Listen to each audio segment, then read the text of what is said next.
E você foi negado, né? Rejeitaram o seu projeto. Na verdade, o Caíto estava todos eles se interessaram desde o início. Eles cortaram muitas partes, né? Durou mais ou menos uns 55 minutos a apresentação. E depois eles colocaram, acho que uns 12 ou 13 minutos que colocaram no ar. Mas o Caíto ficou muito interessado. Todos eles, quando no começo, né? O Apolinário estava interessado. Quando eu comecei a falar, ele teve aquela reação assim de, nossa, que interessante esse negócio. E o Caíto, ele sentou no chão, ele estava sentado na cadeira, ele se levantou, esfregou a mão na cabeça e sentou no chão, né? Todos ficaram muito entusiasmados. Quando a... Não é Camila, qual era aquela outra... A Cris. A Cris. Quando a Cris... A Cris é sensacional, virou até meme. Ela começou a fazer algumas perguntas.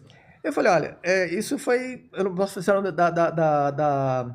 da entidade que faz a verificação, mas é uma das 4 maiores do mundo, a Big Four, das Big Four. Se quiser cortar depois dessa parte, posso falar, mas tem que cortar, que é a KPMG. Né? Não pode citar, eles não autorizam. Você pode encontrar no próprio website a informação. Eles têm auditoria desde 2010 até 2021 do fundo que ficou utilizando o Saturno. E eu falei, olha, se quiser você pode verificar no próprio site da KPMG, né? Uma das Big Four, você pode verificar a informação, está lá, autenticado, com certificação das 4 maiores do mundo. Ela ficou insistindo numa pergunta várias vezes aquilo. O Caíto, apesar disso, ele ficou interessado, né? Ele quis fechar... Sim, ele ficou mais interessado. Deu pra perceber dos 4, foi que realmente quis Ele fez fazer uma proposta negócio. que não fazia o menor sentido. Quando eu fui falar primeiro, o diretor de produção era o Haroldo Gonçalves, que é o diretor da produção do Shark Tank. Ele já me conhecia muito antes, inclusive ele sugeriu que me convidassem, né? E depois um amigo sugeriu que eu me inscrevesse. Quando eu fui me inscrever, ele falou que ele já tinha falado para me convidarem para o programa, o Haroldo, que era o produtor. E ele já conhecia MetaTrader, conhecia bastante coisa já sobre investimentos. Quando eu fui falar com ele, ele falou, olha, eu acho que seria sobre um valor bem alto, né?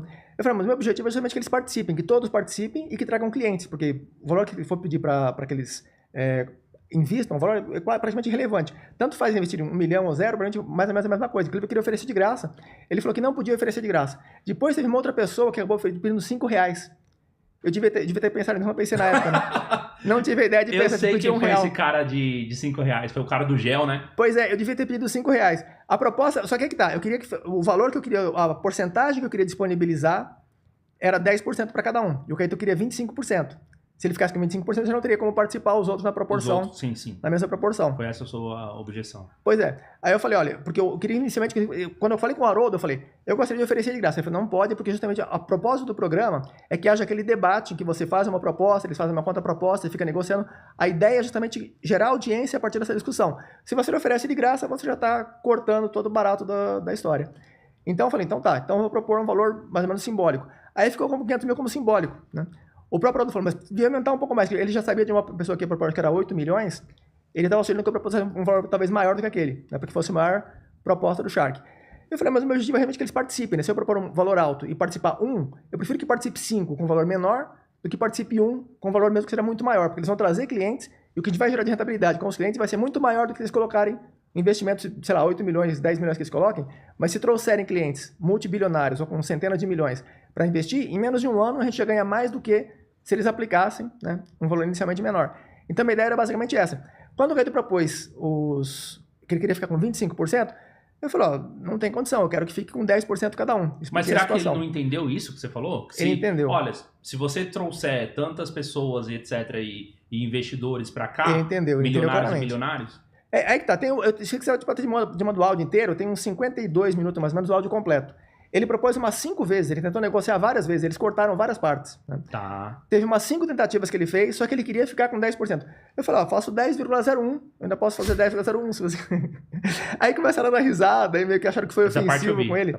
Acharam que tinha sido ofensivo com ele. Eu não estava sendo ofensivo, eu queria realmente que fechasse com 5. Né? Pra mim é interessante que... O negócio do Shark Tank, eles meio que são concorrentes, né? Não necessariamente você como investidor, é interessante que outros Sharks estejam no seu negócio. Você quer roubar a ideia deles. Então, seria interessante que eles podem ser concorrentes, mas seria interessante para todos. Quando antes de ir para o Shark Tank, teve o pessoal da produção, eles chamaram 2 consultores de negócios, de novos negócios, chamaram 2 pessoas da produção e teve mais uma pessoa que eu não me recordo quem era. Tinha 5 pessoas que eles estavam simulando como se fossem Sharks, né? Para que eu treinasse para quando fosse para o Sharks. Só que tinha uma diferença grande, que era uma assimetria de informação. Porque eles tinham assistido vários vídeos meus, tinham lido vários artigos meus, então eles estavam muito bem familiarizados sobre as características do Saturno, sobre um pouco da minha história, então estava muito mais fácil para que eles fizessem proposta. Nessa simulação, o objetivo deles principal era conseguir uma participação maior e uma participação não só, porque eu estava oferecendo só o que fosse usado do Saturno dentro do Brasil. E nessa simulação, o objetivo deles era participar do Saturno também no exterior. Eles não estavam negociando valor, negociando nada. O objetivo deles, como eles compreenderam bem qual era o produto, né, o objetivo deles era justamente esse. Quando foi apresentado no programa, os Sharks não estavam informados de nada, não sabiam de nada. Só se basearam naquele pitch de 2 minutos, menos de 2 minutos, que eu fiz de apresentação. Então eles não tinham informações nem sobre o Saturno, nem a meu respeito, nem histórico de nada, só aquilo que foi apresentado. Deu pra perceber que durante a apresentação eles meio que davam umas cutucadas em você, principalmente a Cris. A Cris, ela fazia... não, mas como assim? Ah, é um fundo pequeno, tem 17 bilhões. Muito pouco, né? E aí então, tinha... Um dos motivos de ter um valor pequeno é justamente porque as pessoas, elas... Se você coloca, por exemplo, o fundo do Bradesco, do Itaú, um grande banco, mesmo que eles tenham performances ruins, gestão ineficaz, como eles têm um nome forte por trás, as pessoas vão com base no nome. Elas vão pela marca. Elas não entendem o produto, elas não conseguem avaliar as características intrínsecas do produto. São poucas pessoas, por exemplo, o Felipe Miranda, o Amoedo, né, pessoas que conhecem bem investimentos, o Alexandre Lerck Franco, pessoas que são PhDs em economia, econometria, conhecem bem a área financeira, eles avaliam as características intrínsecas do produto. Aí eles vão se interessar pelo que o produto oferece de fato. As pessoas que não conhecem, elas dependem de que alguém faça análise por elas e vão confiar na análise ou de uma instituição ou de uma pessoa que eles acreditam que seja capacitada. No caso das instituições, muitas vezes não são capacitadas, mas têm um nome forte no mercado. O Bradesco, por exemplo, não tem, praticamente não vou criticar o Bradesco, mas assim, você não encontra bons fundos do Bradesco no mercado. Os melhores fundos que tem no Brasil são o Verde Asset, do Luiz Stuberger, tem o do Pedro Damasceno, o Dynamo Cougar, né? Tem uns 4 fundos, o Verde Asset é o único que continua positivo há mais de 15 anos. A maior parte não dura 10 anos, não dura 5 anos, já ficam negativos. Os dos bancos, 99,9% ficam negativos em menos de 5 anos. Né? Então, os bancos, eles são péssimos gestores. Quase todos. Você tem, por exemplo, se você pega o Bradesco, ele existe há mais de 75 anos, o Itaú também. Qual fundo você conhece no Itaú no Bradesco que tem há 70 anos? 70, 50, 40, 30. Né? Eles pegam fundos que têm 36 meses de histórico, quase todos os fundos têm de 12 a 36 meses, que eles oferecem para os clientes de varejo principalmente, tem de 12 a 36 meses de atividade. Quase todos porque quebraram, então eles não têm histórico.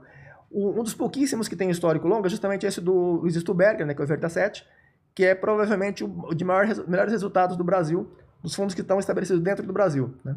O Dynamo Cougar também teve Sparta, só que Sparta ele tinha altos e baixos, né? Parece que ele, não sei como é que ele está atualmente, mas ele chegou a ter entre 2006 e 2009, o Sparta ganhou um prêmio de melhor fundo do mundo de performance trienal. Ele teve 1.200% em 3 anos. Né? Mas depois ele caiu, a performance ficou menos de 5, 10% ao ano, depois acho que até acabou, não sei se fechou. E você falava no pitch que o seu fundo performava 43, 47% ao ano. Naquela época, caiu para 29 mais ou menos, está em 29. O histórico dele desde 2010, de agosto de 2010 até 2024, na pandemia teve um período ruim com o Saturno. Com certeza. Até faz parte do jogo. Foi, de março de 2020 até dezembro de 2021, ele ficou ruim. Depois ele começou a se recuperar em 2022 e está mais lentamente do que ele estava indo antes. Então a performance média atual é 29%. Naquela época era 46%, se eu não me engano. Né? Na época foi 2017 o Shark Tank a gravação. Né? Então naquela época estava bem melhor. Né? Mas ainda com 29% é mais do que o Buffett, por exemplo. Né? Mais do que o Soros. O melhor investidor do mundo era o James Simons, que ele conseguiu em torno de 79% ao ano, sem descontar as taxas. Depois de descontar, ele cobrava 44% de taxa de performance e 5% de taxa de administração. Não tem nenhum fundo no mundo que cobra tanto quanto ele. Depois de cobrar essas taxas, ainda ficava 39% líquido para o investidor. Né? O James Simons foi... Loucura, né? Desde 1982 até... Ele faleceu esse ano. O James Simons faleceu faz pouco tempo. Quer dizer, num período de mais de 30 anos... era o sócio do Buffett, né? Não, o do Buffett é... Jim Rogers. Tudo bem. Tudo bem. Você acha que algum Shark se arrependeu? De repente? Alguém te procurou depois? Eu acho que ninguém se arrependeu. Acho que eles nem procuraram se informar, porque eles não tinham informações suficientes, né? O Caíto, inclusive, ele deu uma entrevista. Se você ver a entrevista que ele deu no canal, eu cheguei a pensar em gravar um react para aquele comentário que ele fez, mas deixei para lá. O Caíto, ele... Se você compara o que aconteceu no vídeo de fato e as declarações que ele fez, você percebe a quantidade de inconsistências que tem nas declarações dele. Né? Então não tem nem que gravar. Se a pessoa conhece o que aconteceu, não precisa nem fazer um react. Né? Bem assim. Ele parece que ele ficou ressentido, porque ele se sentiu meio constrangido, porque ele fez a proposta. Eu recusei de uma maneira que ele achou que foi ofensiva, acho que não foi, acho que foi... Na verdade, os meus amigos acharam que eles foram ofensivos de não se interessarem pelo produto. Eu não acho que eles foram ofensivos porque eles não tinham conhecimento suficiente. Eu acho que o que houve, na verdade, foi uma assimetria de informação entre as pessoas que fizeram a simulação da produção. Tinha 2 consultores de novos negócios, 2 membros da produção e mais uma pessoa que eu não me recordo, que era talvez o diretor de alguma coisa. Tinha 5 pessoas que fizeram uma simulação como se fossem os Shark Tanks. E ficaram me fazendo perguntas com a intenção de que simulassem as prováveis perguntas que os Sharks fariam. Mas foram completamente diferentes, porque eles tinham muito mais informação do que o Shark. Os Sharks não recebem informação prévia, né? Eu acho que também tem um fato de que nenhum ali é do mercado financeiro. Você tem gente do varejo, você tem gente do ramo dos restaurantes, você tem gente... O Shiba estava lá na época? Tava. O Shiba foi antes do acidente, foi bem antes do acidente. Foi antes do acidente, né? O Shiba que tem muito dinheiro, mas também não é do ramo financeiro. Não tinha ninguém ali do ramo financeiro. Eu acho que seria indiferente. Eu acho que pouquíssimas pessoas... Talvez se fosse um dos melhores investidores... Por exemplo, no Brasil, quem são as pessoas que compreendem bem os meus produtos de investimentos? São ou matemáticos e físicos, ou pessoas de econometria, expoentes da econometria, né? Por exemplo, o Felipe Miranda é uma pessoa que conhece o Felipe Miranda, da Empíricos. É uma pessoa que conhece e valoriza muito o meu produto. O Renato Amoedo, que foi o primeiro colocado no mundo no Erasmus Mundus Scholarship, pessoas que conhecem muito bem a econometria, eles consideram as características intrínsecas do produto e avaliam o produto em si. As que não conhecem, e mesmo que eles conhecem um pouco do mercado financeiro, também não conseguem avaliar corretamente. Ele tem que ter muito conhecimento não só do mercado, mas principalmente de estatística, de modelagem matemática, e às vezes a pessoa conhece o mercado financeiro, mas não tem esse conhecimento mais técnico, né? Não, então, mas eu, por exemplo, assistindo o seu vídeo, eu falei, cara, como que ninguém se interessou por um negócio que promete um retorno de 43%? Tipo, um dos questionamentos... É surreal. Nenhum negócio, nenhuma empresa, se você montar em qualquer lugar do mundo, vai te retornar acima de 20 a 30% ao ano.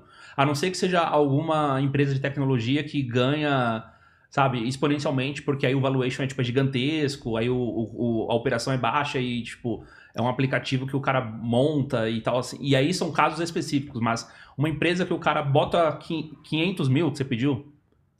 500 mil que trouxessem clientes, principalmente. Por 500 mil não faria nada. Quando eu tive que preencher aquele formulário, eles perguntavam quanto você precisa para manter o seu produto. Eu falei, nada, não preciso de nada. O meu produto usa a internet só, não tem funcionário, né, não tem custo nenhum, é custo praticamente zero.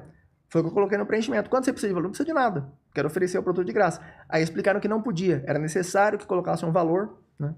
E aí eu coloquei, só que devia ter colocado R$5 em vez de 500 mil. Se tivesse colocado o cara de R$5, ele tinha uma vantagem.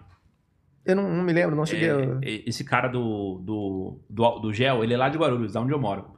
E a marca de gel dele até mudou de nome depois, porque cresceu e tal, mas na época que ele foi, eu lembro, a vantagem dele é que o negócio dele era muito objetivo, era muito fácil. Ó, eu tenho dificuldade nisso, minha oferta é essa e o meu produto é esse. Tipo assim, era muito mais palpável, entendeu? Era uma coisa muito mais objetiva.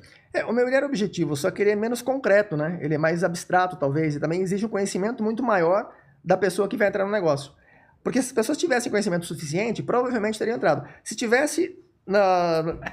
se o Buffett tivesse... O Buffett eu não sei, porque o Buffett ele não conhece muito a parte mais técnica. Se o Simon estivesse lá, provavelmente o Simon se interessaria em entrar, né? Ou qualquer pessoa que tivesse um bom conhecimento de econometria. Agora, eles não tinham conhecimento nem de econometria e nem... O ponto crítico, acho que foi essa realmente a parte da... Teve 3 pontos críticos, na verdade. Quando eu recusei do Caíto naquelas condições, eles acharam que eu fui ofensivo, na interpretação deles, e foi ofensivo com o Caíto. Gerou um clima tenso ali. Gerou. A Cris, ela, acho que umas 8 ou 10 vezes, ela ficou questionando. Ela falou, é muito bom para ser verdade. Eu falei, só você entrar no site das Big Four, que é a empresa que faz a auditoria, e você vai verificar os dados na própria empresa, quer dizer, umas 4 maiores empresas do mundo que estão fazendo auditoria. Se você está questionando a credibilidade dessa empresa, eu não posso fazer nada, né? O máximo que posso fazer é contratar as principais empresas para fazer a auditoria, mas eu não posso, né? Aí, mesmo assim, ela continua insistindo. Então eu fiquei com a impressão de que havia talvez um problema emocional, talvez, não sei. Mas a impressão que eu tive foi negativa. Ou assim, então, né, rejeitaram o maior QI do Brasil na rodada de negócios. Cara, já participei de pitch de negócio já. Não é fácil, tá? Não é fácil, mas ali o seu projeto estava bem claro. Para quem... Pelo menos tinha que ter uma curiosidade a mais ali. Eu acho que faltou... Porque tinha 2 objetivos. Um deles era a divulgação, né? Tipo assim, a divulgação para mim estaria muito boa. Se não fechasse negócio nenhum, se fechasse tudo bem. Se eles trouxessem clientes, estaria ótimo. Se não fechasse a divulgação, também estaria ótimo. Então, no final, acabou tendo a divulgação. Para mim, não foi ruim. Show de bola.